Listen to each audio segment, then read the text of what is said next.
Ça y est, l'été est fini, ça suffit, on rentre de vacances, on est de retour, Drapeau Rouge, le podcast cinéma, vous êtes là. Le cinéma revient dans nos vies, juste après ce court générique. Générique de quelques secondes qui vous permettra de cliquer sur s'abonner, car vous nous aimez, abonnez-vous.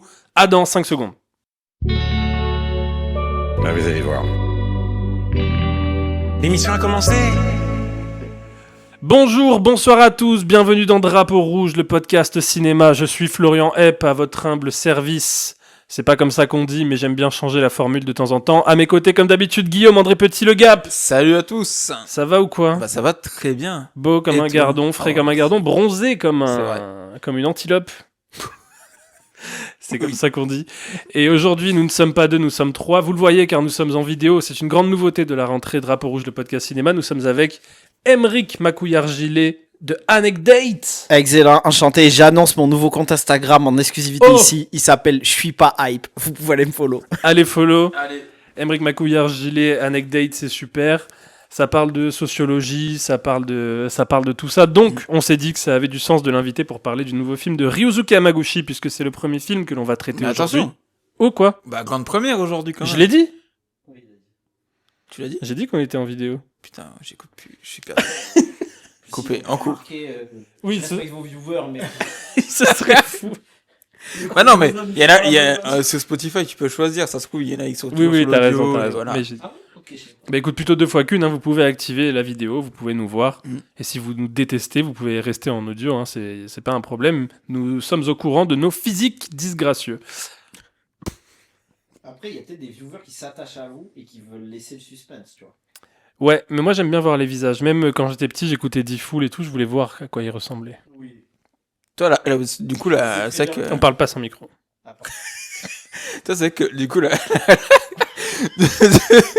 Du coup la radio filmée quand ça a apparu, toi t'es. Ah, moi j'étais en t'étais bombe. feu. Ah oui. Toutes ces années où il s'imaginait Marie avec D-Fool et il a enfin vu, il était dégoûté. Ah, j'étais très déçu. J'étais très déçu du physique de D-Fool en vrai. Bref, on n'est pas là pour ça. Oui. Nous sommes ici pour parler de Soudain, le nouveau film de Ryusuke Hamaguchi avec Virginie Efira. Le nouveau film de Ryusuke Hamaguchi. Je vous fais un petit topo sur ce cher réalisateur japonais qui est né en 78, qui est un jeune réalisateur. Il n'a que 47 ans aujourd'hui et ça fait plus de 10 ans qu'il fait des films et peut-être un des meilleurs réalisateurs en activité, si je puis me permettre, qui a commencé en 2008, son premier film en tout cas, qui était Passion, un film de fin d'études qu'il a fait remarquer par moult et moult festivals. Et ensuite, il a réalisé des documentaires. Il a réalisé notamment une trilogie de documentaires consacrés aux habitants du Tohoku, pardon pour la prononciation, après le séisme et le tsunami qui ont eu lieu en 2011. Et cette expérience documentaire a beaucoup forgé sa façon de faire du cinéma, puisqu'en 2015, il arrive avec Happy Hour, un film de plus de 5 heures que je n'ai pas vu. Malheureusement, j'ai pas eu le temps. Les films de Hamaguchi sont très longs généralement. 3 ans plus tard, il fait Asako 1 et 2. Pour le coup, film assez court, même si je crois qu'il y a une version longue qui dure assez longtemps. Il se fait repérer en compétition à Cannes en 2018. Et puis, 2020-2021, post-Covid, il débarque avec 2 classiques. Drive My Car, qu'il fait découvrir à l'international. Il prend l'Oscar du meilleur film étranger. Et également Conte du hasard et autres fantasy, qui est un film un peu plus court, avec un film à sketch avec 3 histoires différentes, toujours dans son style qu'on aime tant. Et ensuite, il y a de ça 2 ans, il réalise Le mal n'existe pas, pareil, qui prend une récompense au Festival de Venise. Et il est de retour aujourd'hui en France, notre bon Ryusuke Hamaguchi, qui a fait son film français, qui est généralement pas vraiment gage de qualité si on voit les autres réalisateurs. Il y a beaucoup de réalisateurs asiatiques qui ont fait des films aux États-Unis. Attention. Ah oui. D'accord. Tu pensais que j'allais dire quoi ? Non, mais parce que attention, des réalisateurs asiatiques qui font des choses en France. Genre, je pense à Abbas Kiarostami par exemple. Mais, bien sûr, oui. sûr, voilà. Après, oui. Oui, bien sûr. Non, les films. Mais j'ai pas vu. Tu as vu j'ai pas encore vu le film de. Ah si, j'ai vu. Copie conforme. Oui, excellent. Oui, mais ça se passe en Italie.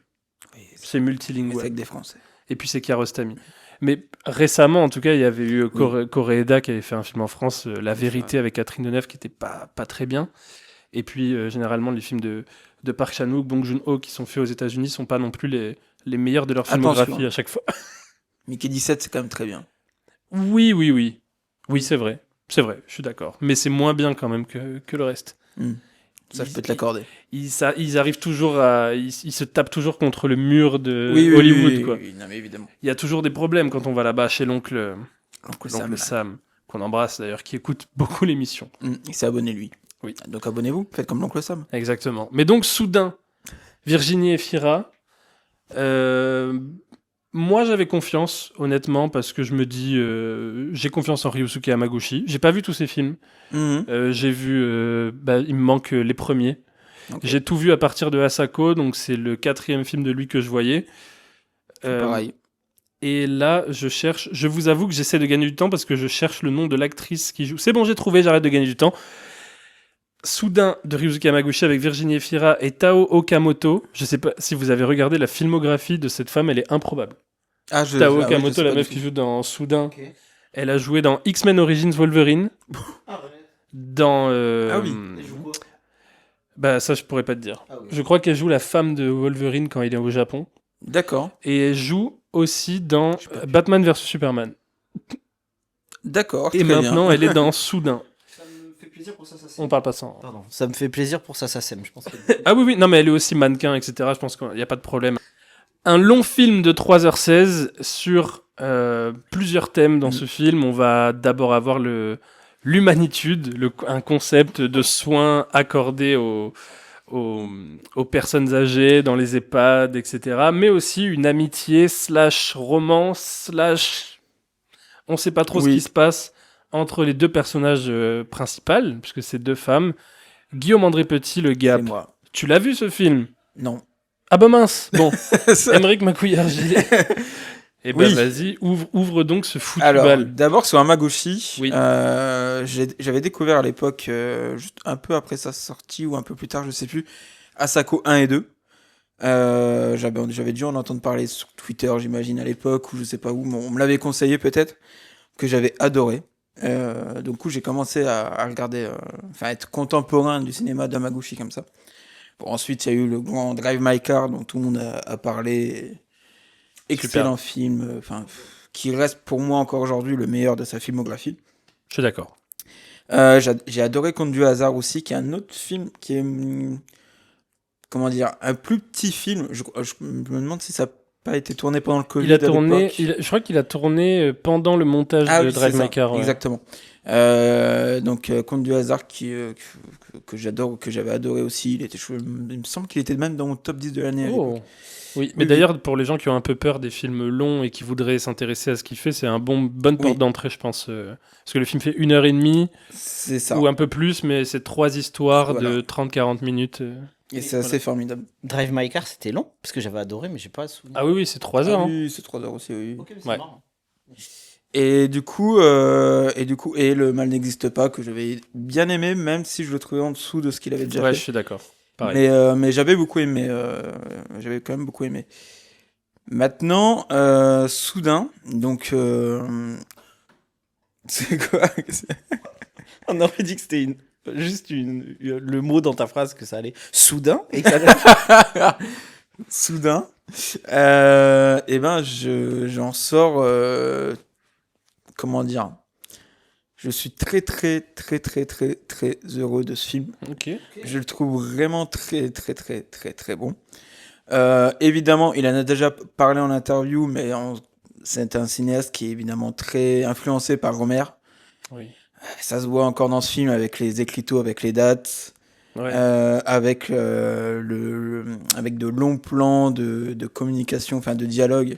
Mais ça, bon, il l'a toujours fait et encore sur ce film. Oui, là, c'est juste ça saute encore plus aux yeux parce que c'est en français, quoi. Voilà, exactement. Enfin, en tout cas, en partie en français. Une partie en français, un peu en japonais, mais et j'aime énormément tous les sujets qui sont abordés.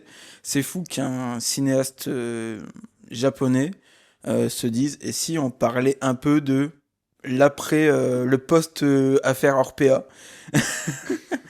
Donc, mais bon, il y a plein de sujets dans ce film, comme évidemment le rapport à la mort, le rapport au temps, le rapport à la vie, à la maladie, tout ça en ajoutant un rapport à l'art, un rapport à la créativité, un rapport à la philosophie, un rapport aussi au capitalisme. Un petit peu. Un petit peu. Un petit peu. Et au final, ça fait un film, c'est un sacré morceau. Hein. On parle d'un film de 3h15, encore une fois. Ouais. Mais moi, j'ai adoré chaque seconde de ce film.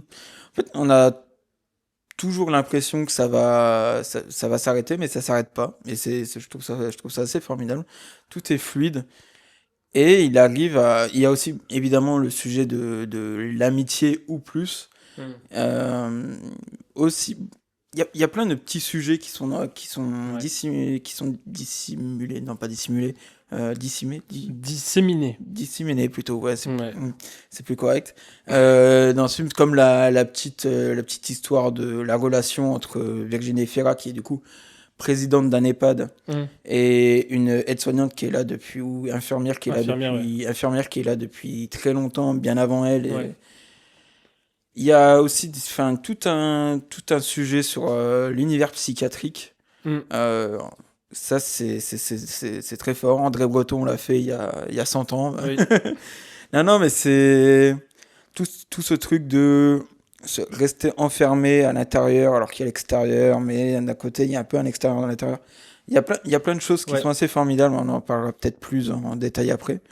Mais voilà, moi, en tout cas, j'aime énormément Soudain. Tu as été séduit ? J'ai été très séduit par ce film de Monsieur Hamaguchi. Je vais demander à Émeric Macouillargilet de nous donner sa première impression avant qu'on rentre dans le vif du sujet, un petit peu ton rapport parce que toi, t'es pas vraiment... Le cinéma n'est pas ton premier... Non, ton axe principal d'intérêt, on va dire. Je suis au-dessus des trucs Avengers et tout, mais en dessous de vous. Je suis dans ce milieu, je suis entre Redouane Bourgueraba et Virginie Fira finalement en fait. Oui. J'essaie de faire le lien. Mais non, mais du coup j'avais vu Drive My Car quand même. Ouais. Qu'on me prenne pas non plus pour le singe. Non. Mais c'est pas ce que je disais juste que t'as d'autres centres d'intérêt dans la vie. Mais du coup c'est très bien parce que moi, pour le coup les films longs ça peut me faire peur. C'est pour ça que je t'ai demandé et je me souvenais pas du tout que ça avait été long Drive My Car. J'avais adoré vraiment. Par contre, l'un de mes centres d'intérêt est le sujet de tout ce qui tourne autour du capitalisme, donc j'y suis allé. Je dois dire aussi, je vais passer pour peut-être un horrible humain, mais je suis pas le premier mec qui est genre touché de fou par les vieux. Ok ? Ouais, je comprends. Ça veut pas dire que je les déteste ou quoi, mais genre je vais peut-être plus être touché par les enfants, les sujets à l'enfance que le sujet à la vieillesse. Et pourtant, le film ça m'a eu, j'ai adoré, mais je dois dire qu'en fait, je suis comme toi, je vais reprendre ta formulation, j'ai adoré tous les petits sujets du film, juste le truc autour de... En fait, limite, j'aurais préféré que ce soit assumé, que ce soit une amitié, parce que moi, tous les trucs autour de la romance de deux, ça m'a cassé les couilles. Ah ouais ? Ah ouais. J'étais en mode, oh, si tu me vires ça, on gagne 1 heure de film et c'est banger. C'est vrai ? Ouais. Mais alors que j'ai bien conscience que le film marche parce que ça existe. Donc du coup, c'est dur de dissocier le truc. Mais c'est même, par exemple, l'un des trucs qui m'a marqué, c'est... full respect pour l'interprétation de Virginie Fira en japonais, du coup. Oui. C'est ça. Ouais. Et mais du coup, t'as vu toutes les scènes qui sont jouées, genre où c'est Mimi un petit peu, où ça parle d'amour et tout. Parce que c'était des très longs dialogues, et vous avez l'air de dire que c'est une habitude chez Sreal et tout. Oui. Et là, du coup, ça me sortait du film. J'avais l'impression que c'était too much, que personne se dit ça, genre vraiment et tout. Ça me sortait un peu, alors que tout le reste, genre, moi, la scène où elles sont... bon, là, je rentre peut-être dans les détails, mais donc je finis juste sur ça, mais la scène où elles prennent le tableau, elles expliquent vraiment... Vas-y, allons-y. Moi, cette scène-là, typiquement, c'est un truc où, dans les ateliers anecdotes où je sais que je vais m'en resservir. J'ai trouvé ça trop bien. Et en fait, en off, en plus, on parlait de certains films comme Hunger Games qui sont censés aborder ces sujets et qui, au final, les gens passent au-dessus. Alors que là, je trouve que... Et c'est pour ça que j'autocritique le truc que je disais. Toute la poésie du film fait que ça t'embarque ailleurs. Et quand ça arrive, c'est fait super bien. Et c'est clair et c'est digeste. C'est très vulgarisé. Donc moi, en tant que truc d'anecdote, où on essaie de faire de la vulgarisation, ça m'a grave parlé. Et voilà. Et juste, j'aime bien, mais ça, encore une fois, c'est chez Hamaguchi, il prend le temps de faire les choses. D'ailleurs, dans cette séquence où c'est très anticapitaliste. Oui, évidemment. Et quand elle explique enfin, quand il y a cette scène avec ce tableau blanc, bah, elle n'hésite pas même des fois à répéter des choses qu'elle a déjà dit. Et ça, je pense que, au contraire, par contre, moi, je pense que c'est assez naturel. Leurs discussions sont assez naturelles. En fait, c'est assez naturel entre deux personnes, donc, qui sont, comment dire, qui sont pas cultivées, mais Oui, si, c'est deux oui, des personnes. personnes cultivées. Une personne qui a fait des études d'anthropologie et une personne qui est dans l'art et qui est... Moi, je pense que leurs discussions me paraissent plus naturelles que ce que tu penses. Oui. Pardon. Tu vois, j'ai le symbole de ça. C'est en mode. Tu vois, par exemple, quand elle explique sur la scène du tableau, le truc s'est expliqué facilement. Mhm. Mais du coup, ça fait naturel. Et moi, le symbole de tout leur lien, où ça me sortait un peu du film, c'est. T'as vu le truc du pigeon? Les crottes de pigeon, qui est le symbole qui revient à la fin. On peut Oui. spoiler? Oui, bien sûr. Ok. Ah oui. Donc il revient à la fin du film et tout. Ça, j'étais en mode frère. Genre ça m'a. Ça, j'étais un peu en mode. Avance, Et, genre. Mais je serais pas à l'expliquer pourquoi ça Tu marche. t'es jamais pris une crotte de pigeon à Paris. Si, mais. Voilà, mais c'est c'est bon. l'utilisation qui a fait. Mais justement, genre. Mais je pense. Mais en plus, je suis Bon, d'habitude, surpris ça de dire finit dans les parce que cheveux, hein, ça je finit suis pas que sur là, le front. le truc pour l'amour, etc. et tout, c'est mon dada. Genre, j'ai fait 2 saisons entières sur un anecdote sur ça. Mais là, je sais pas, dans la manière dont c'était fait. Peut-être que c'est parce que le reste du film m'a tellement plu que j'étais tellement focus sur le reste. Et tu vois, par exemple, je te dis, les vieux, là où c'est pas mon sujet, ça m'a tellement eu aussi, même quand ça se masse les pieds et tout, que ce truc-là, j'étais en mode, ah, c'est pas ce qui m'intéresse le plus du film. Ben, en fait, moi, je pense que ce qu'on disait, ce que tu as un peu dit sur le côté anticapitaliste du film, c'est aussi ça, c'est de se permettre de faire un film anticapitaliste dans la forme, plus que dans le fond. Mm. Enfin, pas uniquement dans le fond, on va dire. Et du coup, de se permettre, effectivement, de perdre du temps, qui est quelque chose qui est devenu interdit encore plus aujourd'hui. Et moi, en fait, j'étais dans les parfaites dispositions pour voir ce film parce que j'étais extrêmement fatigué au moment de le voir. J'avais eu des problèmes de train, de voyage, j'ai pas beaucoup dormi. Enfin bref. Et du coup, je me suis retrouvé dans la salle et j'étais exténué. Et en fait, le film m'a permis pendant 3h15 de prendre du recul sur mon quotidien et de m'arrêter en fait. Et juste de regarder une histoire se dérouler et en même temps d'apprendre des choses parce qu'on apprend pas mal de choses dans ce film-là non seulement sur le fonctionnement d'un hôpital, enfin d'un EHPAD, mais aussi Même sur... si je pense, alors que ça reste un EHPAD Oui, c'est un truc privé, privé parisien. Enfin, Oui, bien sûr. Attention. Oui, Tout en oui. restant, Oui, mais ça aussi, c'est intéressant que tu dis ça parce que je voulais rebondir sur certaines critiques que j'ai lues sur le film et qui m'ont un peu... que je comprends totalement ces critiques-là, mais en même temps, ça me fait un peu tiquer sur le fond. C'est que j'ai entendu pas mal de gens me dire que le film était un peu déconnecté, bourgeois, machin. Non, voilà, par contre, c'est pas du Joachim Trier. Hein, faut pas... Oui, non, mais tu sais, dans le sens où, en fait, prendre du temps pour aider les patients, ce serait impossible parce qu'en fait, aujourd'hui, on n'a pas le temps d'aider. Oui, mais justement, c'est ce que le film, c'est ce que le film dit.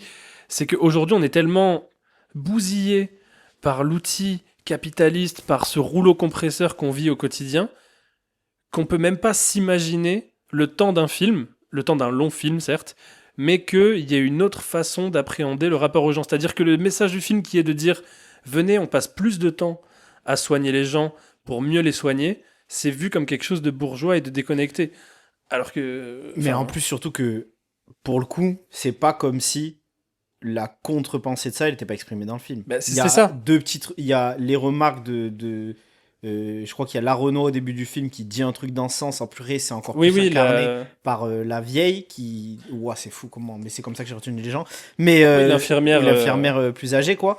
Mais enfin, c'est exprimé que tu peux avoir un ressenti de te dire ouais, mais oui, c'est bourgeois et tout, parce que de fait, l'animateur, il m'a un peu crispé, parce qu'il me rappelle d'autres gens qui me crispent parfois sur ces sujets. Mais le fait est que... Et pour le coup, j'ai un inside et une excuse à la fois. C'est fort, ça. L'année dernière, et j'hésitais pendant le film si c'était cet EHPAD-là, mais donc l'année dernière, avec Anecdate, on a failli faire une Anecdate partie dans un EHPAD public dans le 18e, qui, malgré le manque de moyens, donc c'est pas que dans des trucs privés, j'ai retrouvé le nom, mais grande force à elle. La directrice organise souvent des trucs, elle amène des Ok. animaux dans l'EHPAD et tout. Donc, de toute façon, quand même des EHPAD qui n'ont pas trop d'argent essayent de faire ces choses-là, c'est qu'ils se rendent bien compte qu'il faut inventer autre chose. Parce Bah, que, oui, c'est ça. parce que ça Mais marche en pas. fait, ça montre aussi le fait que le problème, le contrepoint qui est apporté par cette infirmière qui est là depuis longtemps et qui dit c'est impossible, nous on n'a pas le temps, qui va gérer la responsabilité si jamais on laisse plus d'autonomie aux personnes âgées quand elles tombent, ça va retomber sur nous, qui est un truc totalement légitime.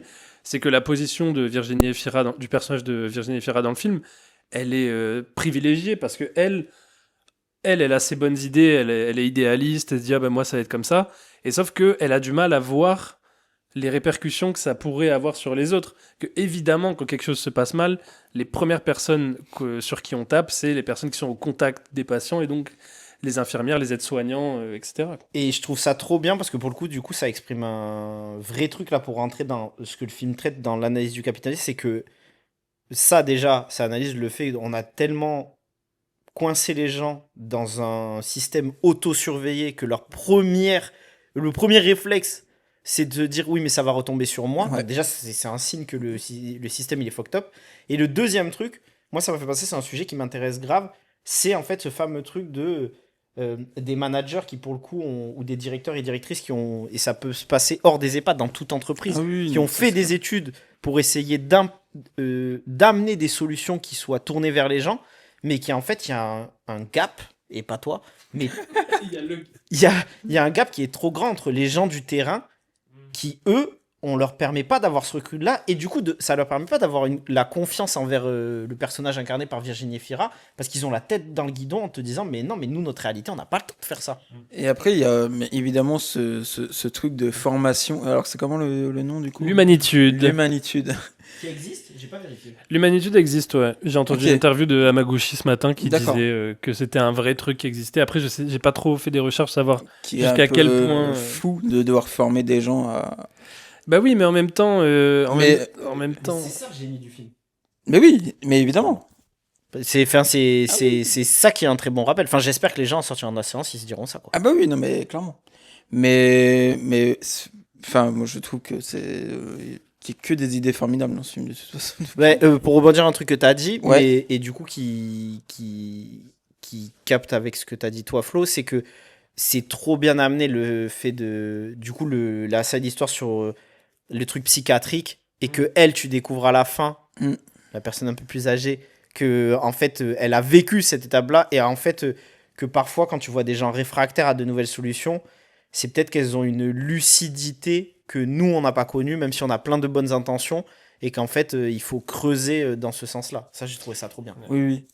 Mais ce dont on parlait aussi en off quand on parlait de Hunger Games, c'est du côté que ce genre de film pseudo-révolutionnaires qui en fait ne sont des films qui sont là presque que pour nous désespérer, pour nous expliquer en quoi la révolution est impossible, parce que c'est toujours des films sur la grande révolution, comme ça. quoi en fait il faudrait renverser le système du jour au lendemain, que tout le monde s'active, qu'on prenne les armes et qu'on aille attaquer les dirigeants, ce qui est impossible parce qu'on est en sous-effectif, on est surtout sous-armé, etc.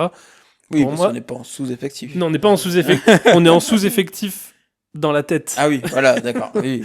Bref, mais là on est sur un film justement qui montre que la véritable révolution dans un système capitaliste qui est autant ancré, et je vais recouper avec la fameuse scène du tableau où elle explique, Mm.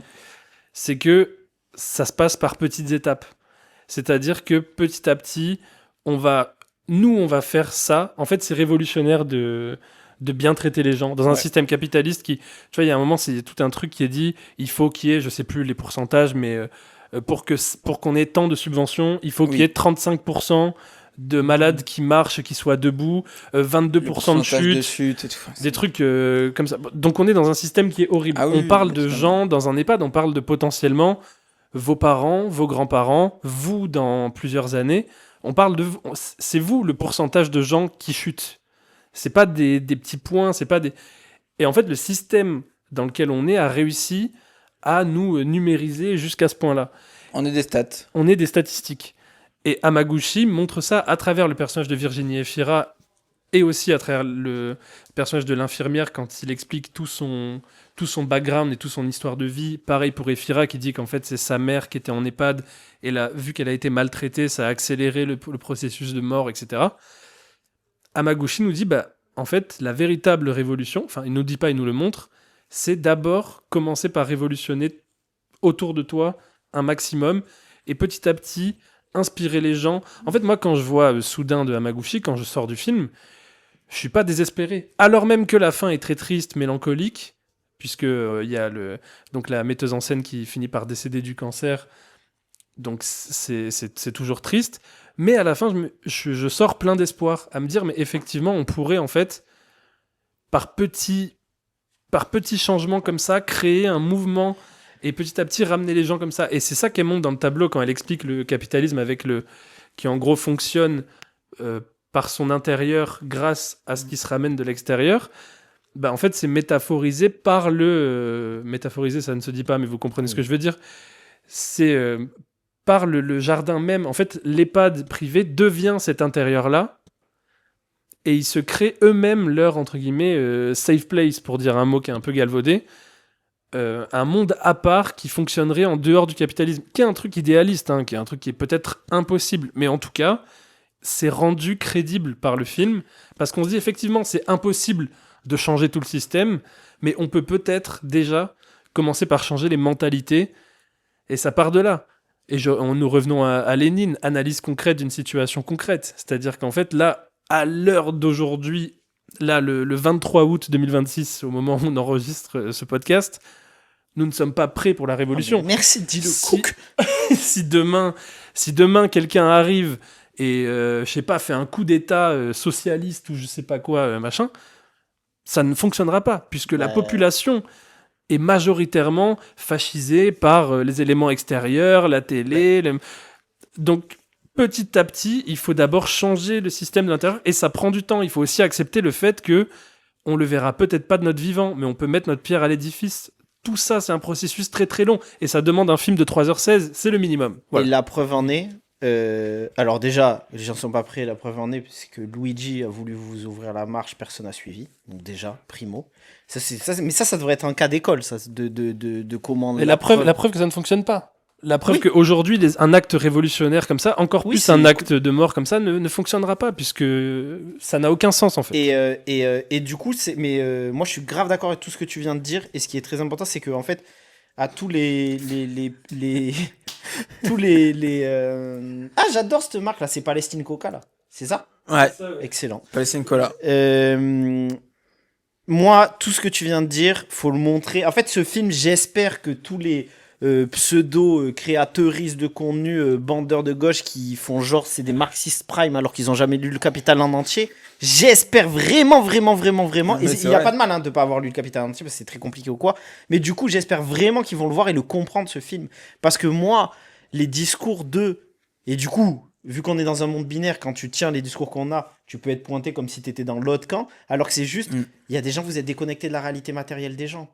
Qu'est-ce que tu vas demander à du coup les infirmières qui sacrifient au quotidien comme ça, de la vieille qui a presque toutes ses annuités retraite, de demander de tout... Bien entendu qu'elle est réfractaire, mais qu'en fait elle est réfractaire parce qu'elle a été socialisée, pour parler de sociologie, dans un truc où petit à petit, chaque année, on est un peu plus habitué à être archi attaché à notre part individuelle, donc du coup à ne plus être attaché à la révolution. Et moi je trouve ça trop bien, c'est que dans la scène, à un moment, la metteuse en scène, pardon, l'illustrait bien, c'est qu'elle le dit, et moi ça m'a remis en cause, et j'ai revu le Jung Emmerich qui aurait été sévère avec quelqu'un qui dit ça, alors qu'en en vrai la raison c'est qu'elle le dit avec un calme, elle lui dit, tu sais, moi je déteste pas le capitalisme parce que je viens d'un environnement, donc on parle vraiment de socialisation, d'un endroit où moi il m'a permis d'exister, et il a permis au-delà d'elle à tout un pays d'exister, et donc en fait la meuf, pourtant, elle est pas conne, tu vois. Et je pense qu'il faut savoir faire la différence entre des droitards prime suceurs de capitalisme et des gens comme ça, tu vois,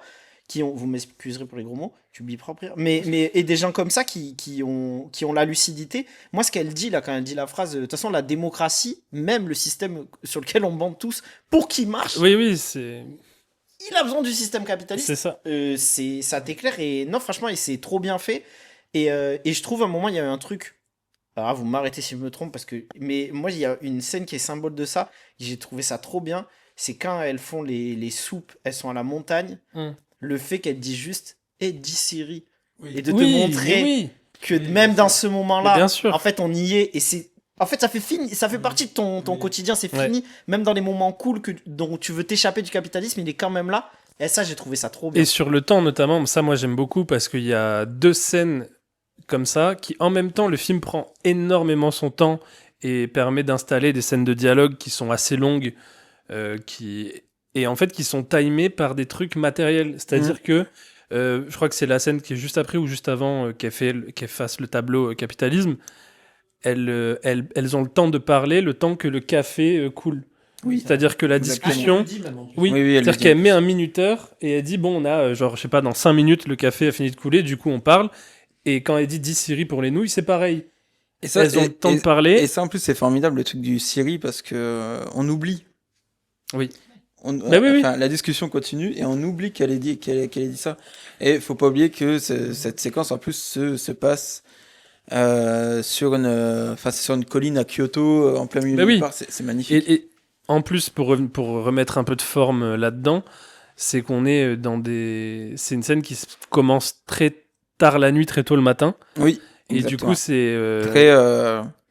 Très Romer, ça très aussi, Romer, évidemment, dans Quatre Mirabel, aventures de Renette et Mirabel. bien sûr. L'heure bleue. Mais ce que j'adore dans cette scène, c'est que quand elles sont dans la nuit à l'extérieur, bah, Hamaguchi ne met pas de lumière artificielle et les plans sont sombres et c'est la nuit, mais c'est magnifique. C'est On dirait un magnifique. tableau. C'est des plans qu'on voit jamais au Il cinéma. y a un autre moment comme ça aussi quand elles se baladent un peu à l'extérieur Oui. de l'hôpital. Oui, oui. Enfin, il y a un peu de lumière, mais c'est On juste voit éclairé par la quasiment pleine lune, mais on voit rien. Et C'est- cette c'est scène-là, du coup, quand on voit le soleil se lever, parce que Ouais. Hamaguchi fait durer ses plans, et cette scène de discussion qui dure peut-être un quart d'heure, 20 minutes, il l'a tournée en temps réel, et du coup, petit à petit, on voit le soleil se lever, la lumière arriver, et c'est magnifique. C'est magnifique. Donc, formellement, c'est incroyable, et la façon que Hamaguchi a de tourner ses films, donc de laisser le temps aux acteurs et aux actrices de s'installer dans la scène, de faire le dialogue du début à la fin, de pas faire de chant contre chant où il va falloir couper parce que machin doit partir à 17h, donc à 16h45 il faut qu'on fasse toutes tes répliques et toi tu feras les répliques, tu parleras à un assistant réel ou à une balle de tennis scotchée sur un mur Bah non, en fait, les deux sont toujours dans le cadre, les deux discutent et du coup Oui. on croit à la discussion et le fait qu'on voit le soleil se lever et le plan s'éclaircir de plus en plus, ben, je trouve ça incroyablement beau. Mais oui, et vas-y. Non, mais vas-y. j'avais une question que vous avez peut-être m'éclairer, mais moi, sans savoir l'expliquer, toute la lumière du film ça m'a particulièrement marqué. Genre au début, beaucoup de bleu et tout, et l'impression que et vous m'arrêtez si je me trompe, mais qu'au début, le film, il est grave gris. Enfin, genre, c'est... Oui. Et petit à petit, ça s'éclaire un peu quand Oui, on c'est arrive vrai. vers la fin. Ça Oui, va. c'est vrai, il y a la période burn-out où c'est un peu gris. Et, oui. Et sur le temps, j'aime bien aussi, enfin, encore une fois, hein, on a déjà dit, hein, Hamaguchi laisse le temps. Bah, la pièce de théâtre. Oui, c'est fou ça. La pièce de théâtre, c'est une séquence qui dure, je ne sais plus combien de temps, mais c'est très long. Oui. Mais il laisse le temps et oui, il monte cette pièce de théâtre. C'est trop bien de faire ça. C'est C'est très très bien de faire ça. Je pense que c'est un film ça m'a fait du bien, mais pas dans le sens un film qui vous fait du bien. Non, oui, c'est le C'est- comfort movie. Non, pas du tout. C'est un film qui m'a fait du bien, qui m'a rassuré sur l'état du cinéma et de l'art en Ouais. général, où je me Ah, bah, dis, clairement. tout ce qu'on a dit au début sur le côté où le système capitaliste a gangréné jusqu'à même les plus grands auteurs et même tout le monde. C'est très rare de voir des films comme ça.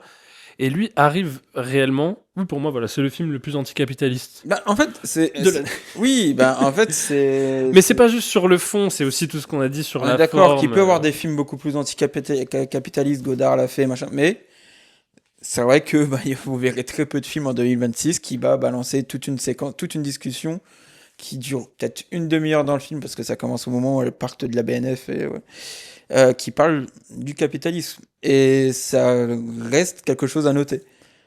Et en fait, moi, je trouve que ce qui est le plus anticapitaliste dans le film, c'est vraiment, je le répète, le fait à quel point il est connecté à la réalité matérielle des gens au sens de marxiste pour le coup. Moi, tout le truc de les post-clopes pendant tout le film, j'ai trouvé ça trop bien. Mais oui. Parce que ça te montre que, tu vois, c'est...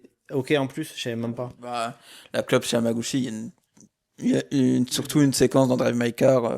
Enfin, Ah oui. ça revient souvent, c'est quelque chose qui revient souvent. Ouais. Mais là, c'était... Enfin, voilà, ça te montre... Enfin, oui, ça paraît obvious quand on le dit comme ça, mais tu vois bien qu'en fait, elle résiste...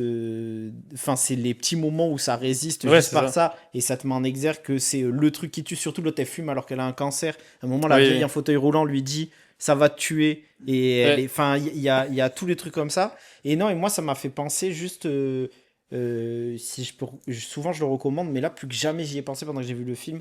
Le livre Lettre à D de André Gorz, qui en Ok. gros, à la fin de sa vie, sa femme est sur son lit de mort, il lui écrit une lettre pour lui rendre hommage et tout le temps au final que le capitalisme lui a volé Mm. et qu'il n'a pas passé avec sa femme. Et sur ce sujet-là de... ben oui, en même temps, on bâtit des carrières, mais en même temps, on se rend compte que trop tard, qu'on n'a pas passé du temps assez avec les proches. Je recommande la lecture, je pense que ça fait 60 pages, c'est pas mal. Et c'est aussi le truc qu'on pourrait dire anticapitaliste, moins évident, mais qui pour moi est la chose qui le rend le plus pertinent là-dessus, c'est que justement les scènes, au début Virginie Efira veut faire passer son truc de l'humanitude, etc. Et en fait, elle réussit à mettre, entre guillemets, de l'eau dans son vin, ou en tout cas à faire accepter par les autres, parce qu'elle a cette relation qui la nourrit, et du coup ça lui permet d'être dans un meilleur état d'esprit, Oui. et de se nourrir en fait de l'autre pour pouvoir derrière comprendre mieux ce qui se passe. Et c'est un film qui vous dit en fait parler aux gens. Et c'est un truc qui est beaucoup, je sais, dans les sphères de gauche, que ce soit sur Internet ou dans la vraie vie, où c'est la radicalité, où il faut lire que des livres, que des essais sociologiques, où on regarde que des films documentaires, où en fait tout notre temps est capitalisé, on utilise notre temps uniquement à des fins utilitaires, alors que justement l'importance, pas que de l'art, hein, je vous dis pas de regarder un film de Hamaguchi de 3 heures si vous en foutez du cinéma, mais en tout cas déjà s'ouvrir à d'autres personnes, discuter avec d'autres gens, s'enrichir en fait de relations qui ne sont pas que des relations politico-sociales, machin. Parfois aussi, ça nous aide de faire d'autres choses, de se libérer l'esprit pour pouvoir accepter et s'ouvrir à d'autres choses et comprendre mieux le monde qui nous entoure aussi. Parce que moi, enfin, vous allez vous en rendre compte très vite que la plupart des gens n'ont pas les refs. Tu vois, il y a des trucs Oui, qu'on a mais compris c'est ça. quand tu t'intéresses à la politique, etc. Il y a des trucs que tu comprends où les gens sont à des dizaines de kilomètres, des dizaines d'années-lumière de comprendre ça. Mais ça ne veut pas dire pour autant qu'il faut tout jeter chez ces personnes-là. Il faut quand même, voilà, il faut quand même s'ouvrir. Il faut vivre des choses en fait. Vivez des choses et c'est ça le plus Et important. il y a une autre chose aussi qui est un geste, enfin, c'est un détail aussi immiscé dans le film, c'est le rapport, enfin évidemment sur le temps libre, pour revenir à Marx, sur le temps libre, et on voit que ça revient souvent le truc d'habiter sur son lieu de travail. Il y a ce truc qui revient, surtout par le personnage de Virginie Fira, mais même par une autre personne. Et quand on montre des personnes qui sont du coup qui sont patientes dans cette EHPAD, il y a souvent des photos de ces personnes qui sont des vieilles photos. Et je crois que tous, il me semble, ouais, peut-être que je me trompe, et ben c'est quand ils ont eu leur diplôme, quand des photos sur leur lieu de travail. Il y a ça aussi je trouve il y a plein de détails comme ça Mais dans tout le film fait par Hamaguchi qui voilà. moi, il y a deux détails qui m'ont grave marqué. C'est la scène de... Je sais plus comment il s'appelle, mais le monsieur qui fait que se lever. Et en fait, j'ai trouvé ça trop bien qu'il ouvre la question pour nous la faire penser sans donner vraiment la réponse. Mais moi, le fait de...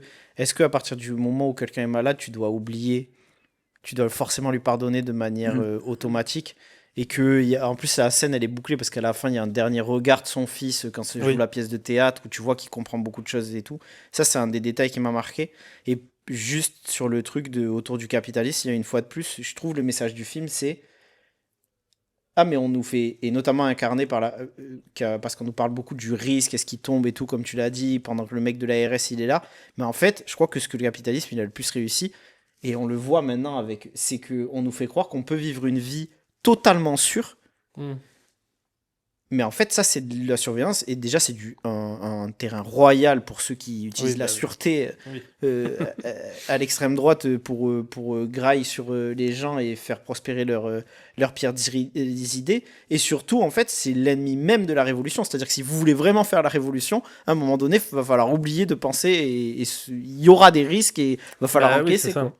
C'est ça. Et sur le truc que j'aime bien, où je voulais rebondir sur ces fameuses scènes où on a ces espèces d'interviews des résidents de Oui. l'EHPAD avec la famille qui parle, et justement sur ce personnage-là, du vieux monsieur Alzheimer qui se lève tout le temps et dont le fils explique qu'il aurait été un mauvais père et qu'il était insupportable et qu'il était jamais là, etc. Il y a deux trucs qui se jouent à ce moment-là, et c'est pour ça aussi que Hamaguchi c'est bien, c'est que il y a en même temps le côté, comme tu dis, où c'est pas parce que maintenant il est vieux qu'on doit bien en parler et qu'il faut bien... Mais il y a aussi le côté de, en fait maintenant il a plus toute sa tête, c'est plus cette personne-là, parce qu'il a oublié ça. Donc du coup, est-ce qu'on doit lui tenir rigueur de son passé, et qu'est-ce qui définit cette personne en fait? Et est-ce que c'est la personne qu'il est à l'instant T, ou est-ce qu'on doit tenir compte de ce qu'il a fait avant? Et le film ne donne pas de réponse. Non. C'est juste, voilà, on nous montre, et c'est à nous après de faire notre propre tambouille. Et sur le truc des... Et encore une fois, là où c'est double, c'est que sur ces scènes où on voit les photos, où c'est souvent des photos effectivement où ils sont diplômés ou au travail, ça a encore une fois un double sens de en même temps nous montrer qu'en fait on est constamment défini par les choses qu'on réussit et par l'académisme en tout cas de ce que tu fais, tu es défini par ton métier, de qui tu es, machin, mais en même temps ça permet dans un côté plus cinématographique de nous ancrer ces personnes dans le réel en quelques secondes. C'est-à-dire qu'on rentre dans une pièce, on rentre dans la chambre d'un patient, et c'est dit à un moment par un des personnages qui dit: n'oubliez pas, quand vous rentrez dans la chambre d'un patient, vous rentrez chez quelqu'un. Oui. Et en fait, on rentre dans la chambre d'un patient, et il y a toujours 2 ou 3 plans, c'est très court, où tu vois comment est décorée la chambre. Et en 3 secondes, tu as compris tout ce qui fait la personne qui est à l'intérieur, ou presque tout en tout cas. C'est un pilote d'avion par exemple. Voilà, Oui. on rentre, on voit une photo d'elle avec un avion, des avions miniatures, des petits jouets, donc tu comprends qu'il y a des... Et ça c'est incroyable, juste cinématographiquement parlant, en termes d'écriture, parce qu'en même temps Hamaguchi se permet de prendre du temps sur des détails qu'on pourrait dire futiles, c'est-à-dire des discussions, des post-clopes entre des employés, machin, mais en même temps, il arrive aussi à nous résumer des choses très rapidement, parce il a énormément de talent. Donc en fait, c'est pas quelqu'un qui étire les plans parce qu'il cherche ce qu'il veut dire ou il comprend pas. C'est délibéré, pardon. C'est pas, non, on n'est pas sur du Denis Villeneuve ou sur ces grands.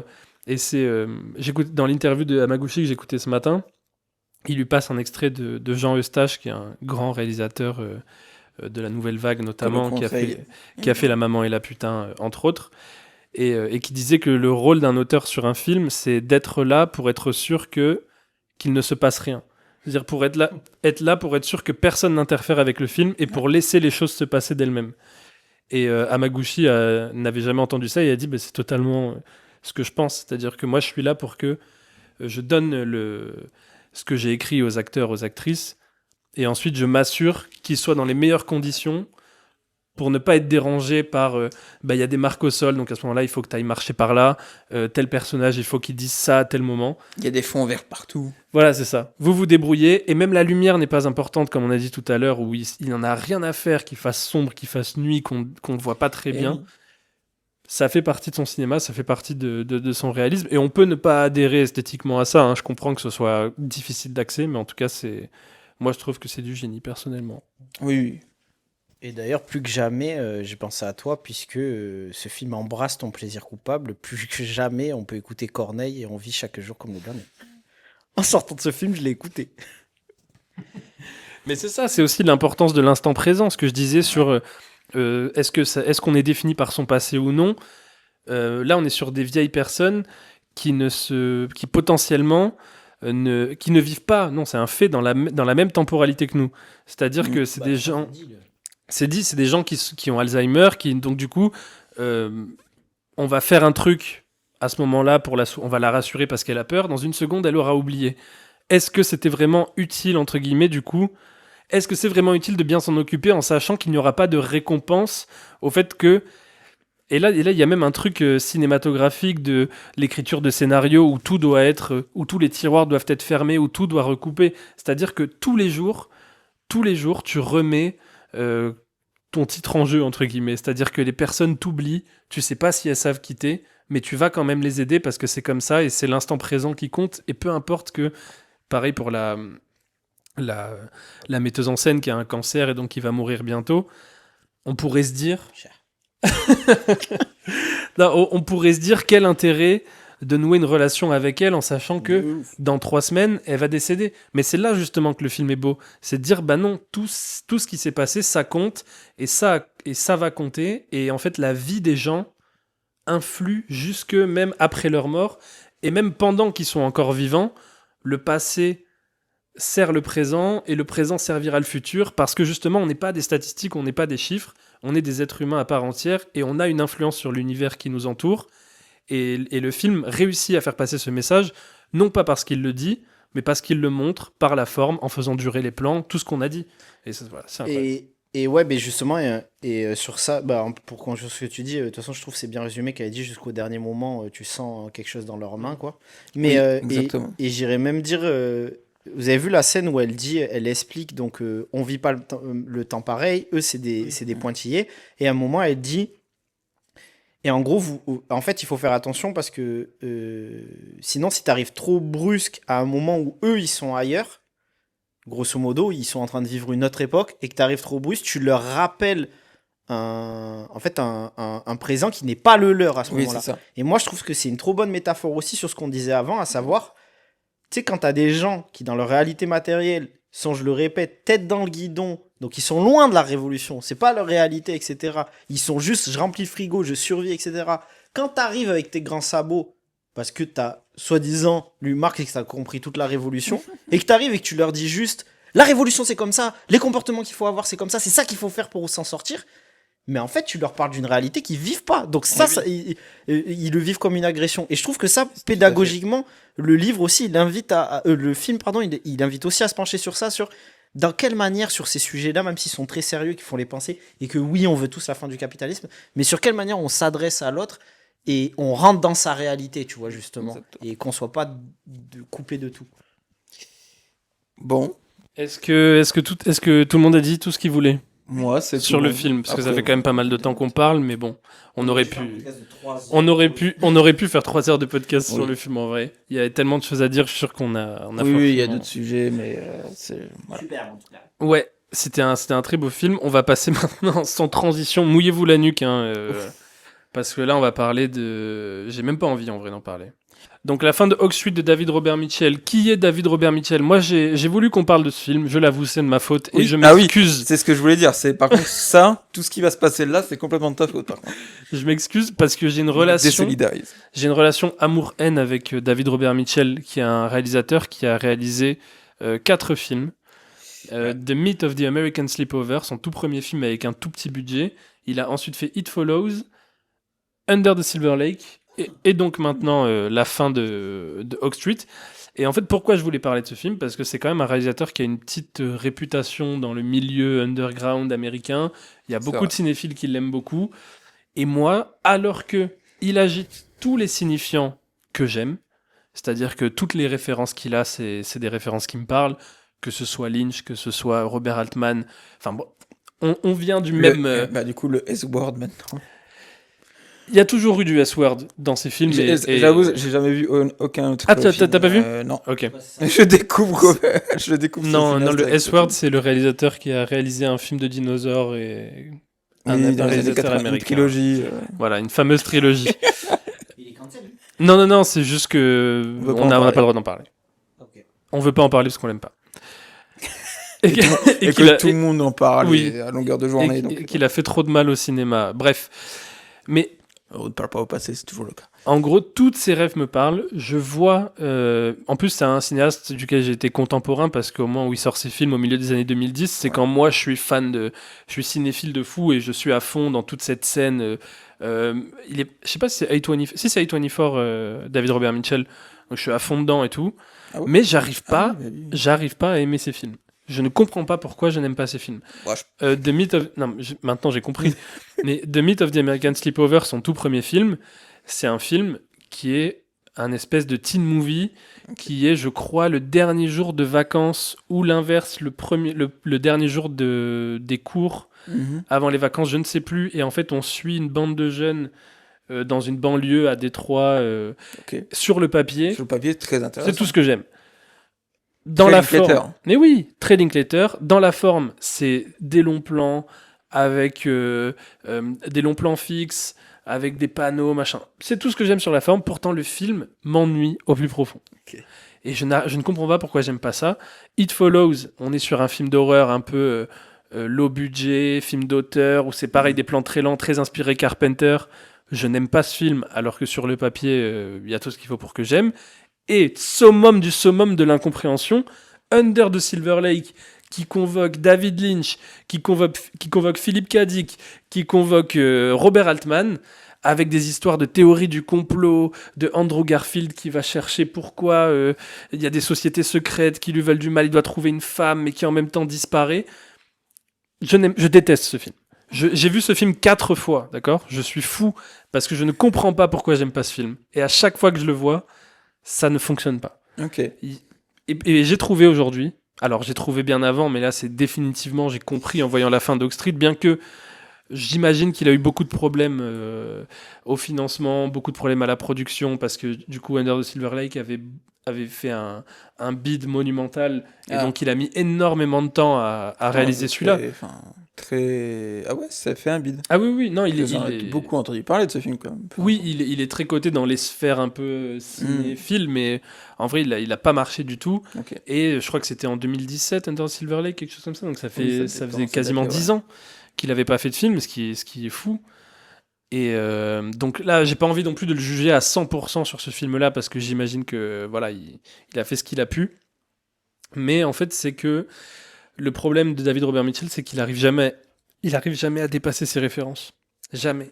C'est qu'en fait, c'est ce que je disais tout à l'heure, c'est qu'il agite des signifiants qui me plaisent, mais il n'y a jamais rien derrière. C'est que des signifiants. C'est-à-dire que lui, quand il voit Mulholland Drive, il voit un film bizarre, stylé. Et du coup, il fait pareil. Mais sauf que... Non. Tu ne peux pas mélanger... Enfin, tu peux, mais tu ne peux pas mélanger des influences très commerciales et en même temps des films d'auteurs mystiques qui essayent de raconter quelque chose, parce que tu vas te perdre et toi-même tu ne comprends pas ce que tu fais et tu ne comprends pas ce que tu regardes. David Robert Mitchell, je m'adresse à toi en toute humilité. Et là, définitivement, dans ce film-là, Oh, c'est catastrophique. Oui. On va pas... C'est catastrophique. Et encore une fois, tu vois, le film est pas si mal filmé. Je trouve que... Oui. En fait, c'est comme les autres. C'est-à-dire que sur le papier, tu me montres un plan du film, je te dis, bah oui, c'est pas mal. Ça a l'air d'avoir de la gueule. C'est Oui. pas, on n'est pas dans une mise en scène de film Marvel ou Jurassic World ou des trucs comme ça. Mais justement, en fait, c'est un problème. C'est que pourquoi ce film est tourné en pellicule ? Je ne comprends pas. Arrête, j'ai envie de te dire, arrête de faire le mec. Fais un film. Sois normal. Oui, sois C'est normal. normal, mec. Pourquoi tu le tournes en pellicule ? Pourquoi tu me fous des demi-bonnettes partout ? Le film a été fait pour Durandal. Oui. Le film a été fait pour Durandal. Je ne comprends... Et Qu'on alors, embrasse. bon, Ailleurs. le scénario, le scénario est grotesque au possible, mais à la limite, il y a des fois on frôle le nanar. Ah, mais c'est ce que j'allais dire. Pour moi, c'est un nanar.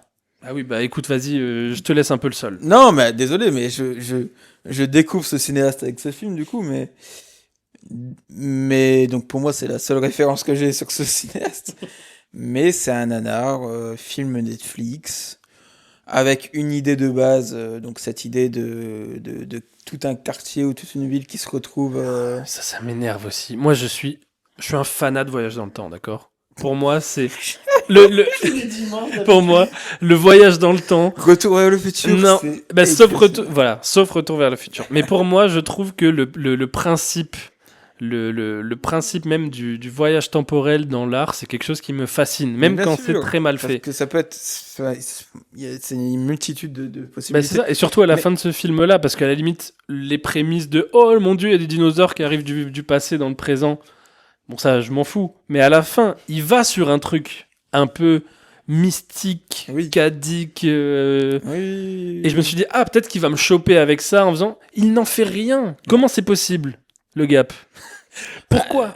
On est parce que encore, comme tu disais très bien, il est bouffé par ses références et il a voulu faire son film de divertissement science-fiction basique que l'on a vu 1 milliard de fois. Oh là là, une famille, papa maman vont plus ensemble, les enfants sont tristes. C'est tout. C'est infernal. Ce film, c'est Mais infernal. surtout que ça nous vend le cliché du rêve américain Mais sans le évidemment. questionner. Mais oui, mais bien sûr. En mettant Mais juste le père qui a perdu son boulot et qui vend des pizzas pour s'en sortir. Et Ah, et puis maman veut divorcer, machin. Mais c'est- J'ai l'impression que vous me décrivez, j'ai pas vu le film. Moi, j'avais vu Under the Silver Lake, que j'avais trouvé perché au possible. Donc, ça aime plus que Hick Backroom, mais voilà. Mais en fait, j'ai l'impression que vous me décrivez. Comment il s'appelle ce rappeur blanc là qui est tout tatoué et qui essayait de faire des sons de Nekfeu, alors que Nekfeu. Ah, Oui, voilà, j'ai l'impression que vous me décrivez Django. Les genres de mecs qui digèrent pas leurs refs et qui essayent d'en faire quelque chose de ce que vous m'expliquez là. bah, c'est un peu ça. Il a pris les trucs. Voilà, tiens, j'ai vu les films du S-World, j'ai vu Jurassic Park. ouais. Et bah, j'ai envie de mettre des dinosaures. Et en plus de ce que j'ai vu un peu des critiques de ce film, j'ai vu passer des trucs un peu, j'ai pas lu ou vraiment regardé Ouais. des trucs. C'est oh trop bien, il y a des dinosaures. C'est le meilleur film depuis Jurassic Park parce qu'il y a des dinosaures. Waouh, il vous faut ça? Vraiment, il vous faut que ça, juste parce qu'il y a des dinosaures, ça y est, vous êtes content. Moi, ça me déprime. Vous voyez pas la merde qu'on vous donne là, sérieux? Enfin, désolé. Mais... Attends. Mais d'ailleurs, je crois que, et ça, c'est une take complot, semi-complot de. Il y a un moment donné où il y a une des premières scènes où on comprend qu'il se passe un truc bizarre, où il y a une gigantesque bouse de dinosaures dans un Oui, jardin. Ça, voilà. Et la gigantesque bouse est filmée. Et pour moi, à ce moment-là, c'est David Robert Mitchell qui dit là, je fais un film de merde.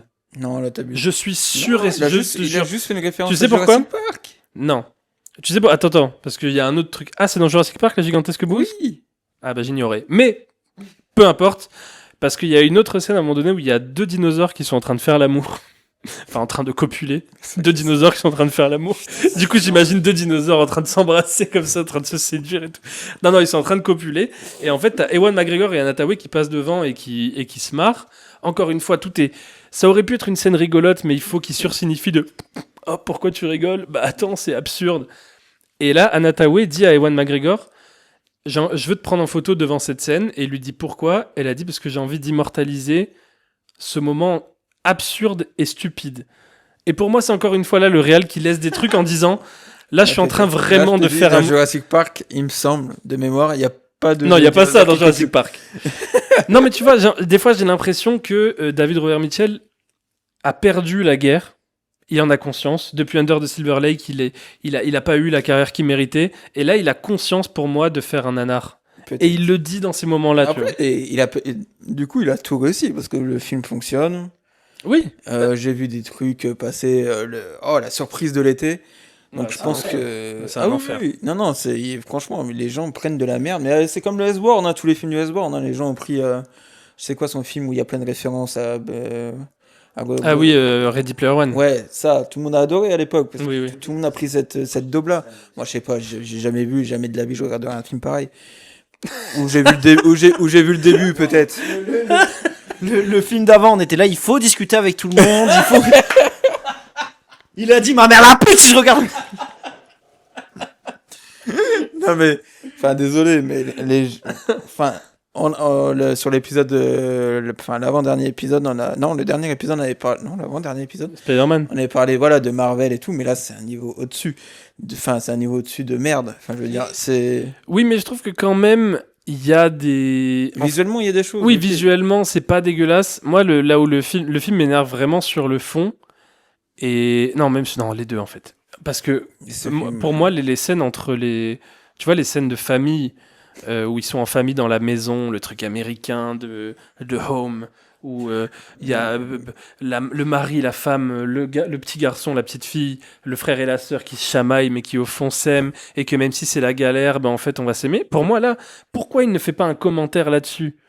Non. C'est signe d'un stupide personnage derrière la caméra ou alors d'un mec complètement cynique qui a conscience que son film, bon, je vais faire un truc je vais faire un film qui marche parce que il faut que je reprenne ma carrière en main, quoi. Peut-être. Et moi j'ai envie de dire, mais comment tu peux t'abaisser à ce niveau-là? Peut-être que oui, du coup ce serait un coup de génie. Est-ce que son film là finalement c'est pas le contrat de Paul Pogba à Monaco? Il sait très bien qu'il y a rien à faire et rien à gratter, mais il a pris son petit chèque. Oui, c'est totalement... L'analogie est totalement, ouais. C'est totalement ça. C'est totalement ça. Mais ouais, les scènes où il y a... On est vraiment sur du nanar. Ewan McGregor, la façon qu'il a de jouer, donc, parce qu'Ewan McGregor est britannique, donc il a un fort accent anglais, et là, et du coup, il parle comme un Américain. Et je me dis, mais comment il peut parler comme ça? Comment il peut jouer? On dirait qu'on est devant un... J'ai l'impression d'être devant un soap opéra, quoi, devant Les Feux de l'amour. Enfin, Ah oui. on est à ce niveau-là pour moi de jeu d'acteur. Anna Thaoué sous perruque, chirurgie esthétique, alors que Anna Thaoué, je l'embrasse, je l'adore, elle est fan d'Arsenal et voilà, je t'adore Anna Thaoué, on vient dans le podcast, on parlera de foot. Mais là, ça n'a aucun sens. Je ne crois jamais une seule seconde à cette mère de famille. On en avait parlé, je crois, pour c'était le film de Darren Aronofsky là, avec où pareil, où tu voyais comment on dit, les agents des acteurs Oui, c'est ça. qui Ouais. signent des contrats pour que les comédiens soient toujours sous leur bon profil et qu'ils soient toujours bien habillés. Elle est toujours nickel. Petit jean, petit top. Mais oui, non mais oui. Non, mais oui, Et c'est une daronne sous pression, en burn-out, qui a envie de quitter son mari. Il y a une invasion de dinosaures. La coupe est nickel. Le petit jean tombe parfaitement sur les bottes. Mais tu sais, t'as envie de te dire, mais qu'est-ce qui se passe? Alors, tu sais que tu me fais penser à un truc. À l'époque où tout le monde bandait sur la série Viking, j'ai voulu lancer le premier épisode de Viking, et il y a un truc qui m'a fait débrancher, c'est qu'il y a un Viking qui a les dents blanches. Et je me suis dit, mais ça me cueille pas. Comment ça? Grande guerre, ça croque dans de la viande crue, il a les dents blanches. Il fout de ma gueule ou quoi? C'est vrai. Mais ouais, non, j'ai été abasourdi par le niveau de ce film parce que je m'attendais à voir un bon petit film, bien foutu, peut-être un peu nul, mais un bon divertissement. Moi, je suis pas anti-fun, hein, je suis pas au niveau du Gap de. Ah, ça Non, va. mais oui, mais faut le dire. Moi, je suis pas. Moi, j'avoue que j'ai un. Il peut m'arriver de prendre Il y a du des très plaisir. bons films de divertissement. Non, mais bien sûr, mais il peut m'arriver même de prendre du plaisir devant des films que je sais mauvais, Ah. mais je sais quand même reconnaître Ouais, que non, ça peut pas. voilà, j'ai pris du plaisir parce que ça a touché quelque chose en moi, etc. Donc là, je m'attendais à un film comme ça, avec quelques éclairs de génie, parce que je sais que David Robert Mitchell a quand même un peu de talent à la mise en scène, et que malgré tout ce que je lui reproche, je trouve que même dans ces films que je déteste, il y a toujours des scènes qui fonctionnent. Là, j'avoue, il y a quelques scènes qui fonctionnent, tu vois, pour pas être totalement de mauvaise foi, les scènes qui reposent sur la tension, il y a des trucs qui sont très bien pensés, ou des fois, par exemple, je sais pas, t'as un dinosaure qui rentre dans la maison, et la caméra va le suivre, le dinosaure passe derrière une porte, et donc du coup tu le vois plus dans le cadre, et tu sais pas par où il va ressortir. Oui, Donc là t'as une gestion d'attention qui fonctionne. Pour moi, les scènes qui sont un peu où on est un peu qui reposent sur de la tension, sur de la peur, ces scènes-là sont objectivement réussies. Même si je ne crois pas au personnage, je m'en fous qu'il vive ou qu'il meure, etc. C'est bien réussi. J'en veux aussi. Après, on arrêtera, on va pas parler pendant des heures sur ce film, je te laisserai la parole. Mais juste sur un truc qui m'énerve, qu'on avait un peu abordé avec Sergio dans l'Odyssée, où là, en fait, je ne comprends pas la gratuité de la violence dans ce film-là. Et ça m'énerve. En fait, pourquoi tu te permets de faire un film aussi nul, aussi cyniquement grand public, et pour autant de montrer des images aussi dégueulasses de gens qui se font décapiter par des dinosaures, de Ewan McGregor à la fin, je spoil, qui se fait bouffer la jambe devant ses enfants et qui finit par se faire dévorer. Pour qui te prends-tu à nous mettre ces images dans la tête, ces images dégueulasses, alors même que tu ne fais pas un bon film? Moi, ça m'énerve, parce que à quoi ça sert? Qu'est-ce que tu fais? Je sais pas. Quelle est l'utilité? Moi, je me pose des questions aussi sur la façon dont est montrée la violence depuis depuis toujours, mais particulièrement depuis quelques années. Parce que je pense il a dû prendre du Evil Dead aussi dans la gueule et voilà. Mais oui, mais là, c'est des trucs qui sont glauques. Evil Oui, Dead, oui, c'est oui. drôle, c'est du carnaval, c'est du guignol. Ouais, mais je pense que des fois, il veut aller dans ça aussi. Ouais, mais c'est horrible. En fait, c'est la scène où le daron se fait manger devant ses enfants de manière extrêmement hardcore. Je suis désolé, non. Voilà. Oui, après, on dit ça parce que c'est un mauvais film. Mais, Ben, je dis ça parce que c'est un mauvais film, je l'assume totalement. C'est-à-dire que tu te permets, si tu fais ça, je veux au moins que ça ait... Je demande Oui, pas à oui. ce que... Je suis pas moralisateur de la violence, machin. Mais un minimum que ça ait du sens dans la mise en scène, que c'est quelque chose d'intéressant, pas juste gratuitement. Enfin, voilà, bref. Bref. Moi, genre, personnellement, j'ai rien d'autre à dire sur le film, hein, j'avoue. Eh ben, écoute, on va rendre l'antenne, puisque c'est comme ça. Je suis énervé. Puisque c'est comme ça. Et n'oubliez pas de vous abonner au podcast Drapeau Rouge. Merci Abonnez-vous. Emric Macouillard, Gilet d'être venu. On balance le arrobas de ton compte à suivre là, de tes comptes, mais bien sûr, Anecdate. allez follow Anecdate, grand compte Instagram, bientôt aux 100K. Hein. Donc rapprochez-le des 100 000 s'il vous plaît. 100 000, vous vous rendez compte là? Voilà. Et on se retrouve la semaine prochaine pour parler de la Palme d'Or. On va parler de la Palme d'Or la semaine Fjord, voilà. On sera là. Gros bisous. À bientôt. Ciao. Ciao.